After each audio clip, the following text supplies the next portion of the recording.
उठ के मैं जा रहा हूँ पूजा करने। आज मंडे है, सो आज भोले बाबा का पूजा करने जाऊँगा। सो जहाँ पे जाऊँगा वो है एशिया का सेकेंड लार्जेस्ट शिवलिंग शिव मंदिर। सो वहाँ चलते हैं और जाके आपको दिखाता हूँ कि कितना बड़ा है और कैसे इसका प्रतिष्ठा हुआ था, कैसे क्या हुआ था, नहीं हुआ था, ए टू जेड सब कुछ डिटेल। और वहाँ पे पूजा भी करूँगा मैं। सो अभी देखो पूरा वो हूँ, तो फटाक से नहा के आता हूँ और रेडी होकर निकलते हैं।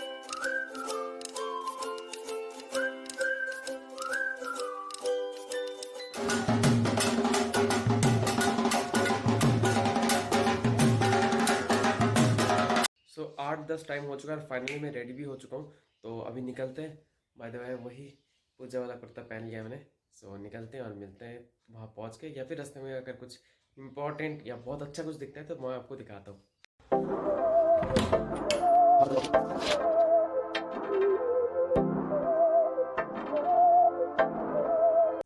शिव निवास, आज मैं बात करने वाला हूँ शिव निवास, एक ऐसा जगह जहाँ के लिए इतना फेमस है मेरा ये डिस्ट्रिक्ट। ये डिस्ट्रिक्ट में ये शिव निवास है क्या? बाय द वे मेरे जो डिस्ट्रिक्ट का नाम है वो है नदिया डिस्ट्रिक्ट, और इस जगह का जो शिव निवास नाम है, राजा कृष्णचंद्र नाम का एक राजा हुआ करते थे। उनके सपनों में आए थे शिव जी, और उन्होंने कहा था कि 108 जगह पे शिवलिंग बनाने के लिए, शिव मंदिर बनवाने के लिए, इसलिए उन्होंने बनवाया था 108 जगह पे शिव मंदिर। उनमें से बस 3 ही रहते हैं, लाइक 3 अभी है, और बाकी सब कुछ ध्वंस हो चुका है। जो कि उनके बाद जो भी आए थे साम्राज्य में यहाँ पे राज करने, उन्होंने ध्वंस कर दिया, मगर बस ये 3 बचा हुआ है। और इसीलिए ये 3 जो है बहुत ज़्यादा हिस्ट्रिकल होता है, तो इसीलिए लोग आते हैं बहुत बाहर से, आके इनके दर्शन करते हैं। खासकर जब शिवरात्रि होती है या फिर किसी भी सोमवार को या मंडे, जो लोग हिंदी समझते हैं वो लोग इंग्लिश समझते हैं। तो आपको मैं ले चलता हूँ आज ऐसी जगह पे जहाँ पे बहुत जागरूक शिवलिंग है, जो कि एशिया का सेकेंड लार्जेस्ट शिवलिंग है। तो चलिए वहाँ पे आपको ले चलते। जाते जाते आपको बता देता हूँ, ये जो शिवलिंग है ये करीब 250 साल पहले बनवाया गया था, जो कि ना राजा थे, राजा कृष्णचंद्र राय, उनके बोलने पे। और वो जो थे पहले कृष्णनगर, जहाँ पे उनका घर हुआ करता, राजबाड़ी हुआ करता था, वहाँ से अपने साम्राज्य की राजधानी नदिया डिस्ट्रिक्ट का पहले जो राजधानी था वो था कृष्णनगर, फिर वहाँ से शिफ्ट करके वो आ गए थे यहाँ पे ज़िंदगी के आखिरी कुछ पल बिताने। सो यहाँ पे आने के बाद उन्होंने इस सपनों में आए थे कि 108 जगहों पे उनको शिवलिंग बनाना है और शिव मंदिर बनवाना है, मगर उन्होंने बहुत जगहों पे बनवाया। उसमें से कुछ 3 बचे हुए जो कि पहले भी बताया, और वो 3 है ये 3। तो चलिए मैं इनके बारे में थोड़ा सा बता देता हूँ। इनका जो नदिया डिस्ट्रिक्ट को जब ये अपना शिफ्ट किए थे साम्राज्य, तब से लेके अभी तक नदिया डिस्ट्रिक्ट के इस जगह को बंगाल का काशी बोला जा सकता है, या बोलते भी हैं बंगाल का काशी। सो ये हमेशा पालित होती है शिवरात्रि और मंडे को, जिसके पहले ही बताया, मगर इसके पीछे कुछ हिस्ट्रिकल पॉइंट है जो आपको बताना चाहता हूँ, जो आपको जानोगे तो बहुत हैरान हो जाओगे कि इतने अच्छा हिस्ट्री और किसी को पता ही नहीं है। जब यहाँ पे अंग्रेज़ लोग आए थे 250 साल पहले, उस टाइम पे जो राजा थे राजा कृष्णचंद्र, पहले तो उन्होंने बहुत अच्छे से खातिर किया, फिर उसके बाद अंग्रेज़ों ने इन पे हमला बोल दिया। मतलब अंग्रेज़ के पहले भी जो यहाँ पे बर्गी लोग जो मराठास थे, उन्होंने हमला बोला था। मैं अंग्रेज़ ये बोल के थोड़ा सा गलती किया है, उसके लिए सुधारना चाहता हूँ। अंग्रेज़ से पहले बर्गी लोग जो थे मराठा लोग, उन्होंने इस पे हमला किया था, और हमला करने के बाद ये छुपने के लिए इस साइड आ गए थे, क्योंकि बीच में एक चुन्नी नदी आती है। उस चुन्नी नदी को इस पार आए थे कि कोई भी अगर हमला होता है तो नदी क्रॉस करके आके हमला करना पड़ेगा। तो इन्होंने पहले नदी के बिल्कुल किनारे पे आके बैठ गए और यहाँ पे रहने लगे। साथ में यहाँ पे मंदिर भी बनवाए और रोज़ यहाँ पे पूजा पाठ भी करने लगे। सो ये था इनका थोड़ा हिस्टोरिकल पॉइंट।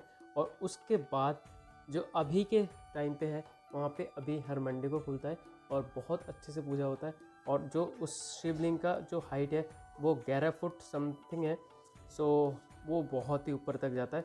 अगर आपको घूमना है और एक दिन के टूर के लिए आना है तो आप लोग ज़रूर इसको प्रेफर कर सकते हैं। इसको आने के लिए मैं आपको बता देता हूँ, आपको शियालदह से लेके गेदे लोकल लेना पड़ेगा, और इसको गेदे लोकल पे आप ट्रेन से और अगर आ रहे हो तो माजदिया स्टेशन पे उतरना है, या फिर तारक नगर स्टेशन, दोनों से सेम ही डिस्टेंस पड़ता है। फिर वहाँ से ई रिक्शा या टोटो लेके आपको वहाँ तक आना है। जस्ट आपको खर्चा पड़ेगा 25 रुपये शियालदह से।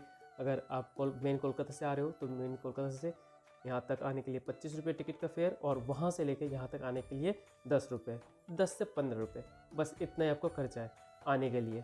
और उसके बाद आपको अगर कुछ अपने से रखना है या पूजा पाठ करना है तो आप वहाँ पे आके कर सकते हैं। और सुबह 6 बजे से लेके दोपहर के 2-3 बजे तक मंदिर खुला रहता है मंडे के दिन, बाकी हमेशा बंद रहता है। और बाकी जो वहाँ पे है शिवलिंग के साथ साथ राधा कृष्ण के भी मंदिर है जो कि उन्होंने ही बनवाया था, और वहाँ पे फ़ोटो क्लिक करना अंदर अलाउ है नहीं है, इसलिए मैंने अंदर का कोई भी फ़ोटो नहीं लिया है उनके रिस्पेक्ट करते हुए, मगर बाकी दूसरे लोग ले रहे थे। और आगे चलते हैं तो आपको बता देता हूँ, ये इतना हिस्टोरिकल है कि यहाँ पे सबसे ज़्यादा आज भी बहुत सारे फॉरेनर्स आते हैं इस मंदिर को देखने के लिए, क्योंकि बाहर हिस्ट्री में पढ़ाया जाता है इस नदिया डिस्ट्रिक्ट के बारे में, मगर इंडियन हिस्ट्री या फिर बंगाल का हिस्ट्री इनमें नहीं पढ़ाया जाता है। राजा बल्लल सेन थे जो आखिरी राजा, उनके बारे में भी इतना ज़्यादा नहीं पढ़ाया जाता है। अगर इन सब हिस्ट्री के अगर बहुत अच्छे से कलेक्ट करके रखा जाए तो फिर बहुत दूर तक ये हिस्ट्री जा सकती है, मगर वहाँ पे कोई भी मेंटेनेंस नहीं है जो मैंने जाके देखा। अगर अच्छे से मेंटेन करना है तो बहुत खर्चा बढ़ता है, और जो कि ना करना भी चाहिए, जिससे बाहर के लोग आएंगे तो वहाँ के जो लोग हैं उनको काम मिलेगा। तो अगर मेरे ब्लॉग कोई भी देखता है तो या फिर देख भी रहा हो तो प्लीज़ इसको थोड़ा सा शेयर कीजिए, और साथ में आप इसके दर्शन को एंजॉय कीजिए। तो चलिए शुरू करते हैं इसी जगह से। ये है सबसे बड़ा मंदिर, जो मेन मंदिर, और यहाँ पे जो 3 मंदिर के बारे में मैंने अभी तक बात की उसमें से ये है सबसे बड़ा मंदिर। और इस बड़े मंदिर के पास आके मैंने थोड़ा सा वीडियो बनाया, क्योंकि अंदर का कोई भी पार्ट नहीं लिया, क्योंकि अंदर अलाउ नहीं है, जो कि ना लोग ले रहे थे और मेरे को खुद गुस्सा आ रहा था। और मैं सबको बोल रहा था प्लीज़ बाहर ले लो, क्योंकि यहाँ पे लिखा हुआ है कि फ़ोटो मत लो। वहाँ पे लोग क्या कह रहे हैं कि नहीं, यहाँ पे बाहर से लिखा ही रहता है बहुत कुछ, मगर फिर भी लेना बनता है, क्योंकि एक ही बार तो आते हैं शिवलिंग के पास, शिव मंदिर के पास या मूर्ति के पास, रोज़ रोज़ आना थोड़ी ना होता है। तो फिर आप शायद यहाँ के होंगे तो फिर आप नहीं ले रहे हो, मगर हम तो लेके ही जाएंगे। ये बात बोल के उन्होंने फ़ोटो लेना स्टार्ट किया, जबकि बाहर यहाँ पे फ़ोटो रखा भी हुआ है और ऊपर लिखा है कि नो फोटो। तो फिर भी चलिए उनको मैं छोड़ता हूँ, वो लोग जो ले रहे थे ये उनके ऊपर है। बाकी मैं जो पूजा किया, पूजा करने के बाद मैं गया वहाँ पे दूसरे वाले मंदिर पे, और दूसरे वाले मंदिर के सामने ऐसा कुछ भी नहीं लिखा हुआ था। सो दूसरे वाले मंदिर के पास जाके मैं अंदर गया, और अंदर जाके मैं इस पे भी पूजा करके आया। और जो आप यहाँ पे देख रहे हो, मैं बस उनके चरण अमृत के लिए थोड़ा सा रुका था। बाकी ये शिव भी बहुत ही ज़्यादा ऊपर है, ऊंचा था और शिवलिंग। और उसके बाद मैं गया राधा मंदिर, जो राधा कृष्ण जी के मंदिर है, उस मंदिर में मैं एंट्री कर रहा हूँ। और इस मंदिर में एंट्री करने के बाद यहाँ पे भी लिखा हुआ था कि अंदर का कोई भी फ़ोटो मत लेना। तो मैंने भी यहाँ पे वही रूल, मैंने कोई भी फ़ोटो नहीं लिया। उसके बाद मैं थोड़ा सा प्रे किया और अपने बारे में और सबके बारे में मैं सोचा कि भाई मेरा भी भला हो, और जो लोग ये वीडियो देख रहे हैं उनके भी भला हो जाए, और जो लोग नहीं देख रहे उनके भी भला हो जाए। सो ये सब बातें तो हो गई बात की बातें।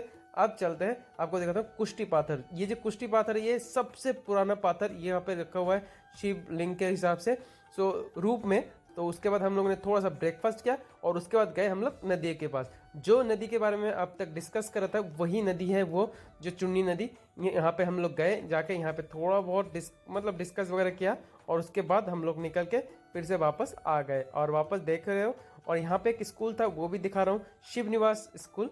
सो यहाँ पे आपको आना है तो प्लीज़ आप आ सकते हैं। उसके बाद हम लोगों ने सोचा कि इतने जल्दी घर नहीं जाना है, और पेट भी नहीं भरा है, और तो सोचा कि यहाँ पे एक बहुत ही अच्छा चाय का दुकान खुला है, तो वहाँ पे हम लोग जाने के लिए, एक्सप्लोर करने के लिए सोचा। मेरे साथ और मेरे 2 दोस्त और थे, तो सब मिलके हम लोग वहाँ पे गए। जाने के बाद हम लोगों ने एक ऑर्डर किया चाय। वो चाय मैं आपको बाद में दिखाता हूँ। पहले बात करते हैं कि ये जो ब्रिज है, ये ब्रिज बहुत ही खास ब्रिज है, जो कि चुन्नी नदी, जो अभी अभी हम लोगों ने दिखाया, उस चुन्नी नदी के ऊपर से ये ब्रिज है। और इस ब्रिज के वजह से इस पार और उस पार के जो 2 ब्लॉक है, दोनों ब्लॉक को अटैच करते हैं। सो ये सामने जो पड़ता है, ये पड़ता है कृष्णगंज। कृष्णगंज पड़ता है मेरे घर से कुछ 17 से 19 किलोमीटर दूर। और हम लोग ये लोग चाय के दुकान पे आ चुके हैं। और आपको कैसी लग रही है ये वाली चाय, ज़रूर कमेंट में बताना। मुझे तो टेस्ट भी बहुत अच्छा लगा, आप भी आकर ज़रूर ट्राई कर सकते हैं। और उसके बाद हम लोगों ने थोड़ा सा आ गए वहाँ से आने के बाद हम लोगों ने थोड़ा सा वेट किया एक छाँव में, और यहाँ का जो ये पीपल का ट्री था ये बहुत ही अच्छा छाँव दे रहा था, जो कि इस गर्मी में बहुत ज़रूरी था। उसके बाद हम लोग आ रहे थे और वहाँ पे हम लोग को एक फॉरेस्ट दिखा, और इतना घना फॉरेस्ट, इसमें बहुत सारे सांप वगैरह रहते हैं, और सुना है कि इसमें तेंदुआ भी रहता है। अब वो डिपेंड करता है कि बहुत लोगों ने देखा है, जो लोग इस फॉरेस्ट के बिल्कुल अंदर तक चले जाते हैं उन्होंने देखा है, हमने तो सुना है बस। उसके बाद आए, थोड़ा सा सॉफ्ट ड्रिंक्स पिया और आ गए घर। सो फाइनली अभी आया हूँ घर पे। सो यहाँ तक व्लॉग देख ले तो कैसा लगा ज़रूर बताना, और मैं मिलता हूँ नेक्स्ट व्लॉग में। और आज का जो पूरे दिन है, सो व्लॉग अगर यहाँ तक देख लिया तो प्लीज़ एक लाइक कर दो और शेयर कर दो, जितने लोगों को हो सके शेयर कर दो, और हो सके सब्सक्राइब कर लो, और अगर थोड़ी सी भी इंफॉर्मेटिव लगे तो प्लीज़ सब्सक्राइब करो और शेयर करो। बाय बाय, जय हिंद।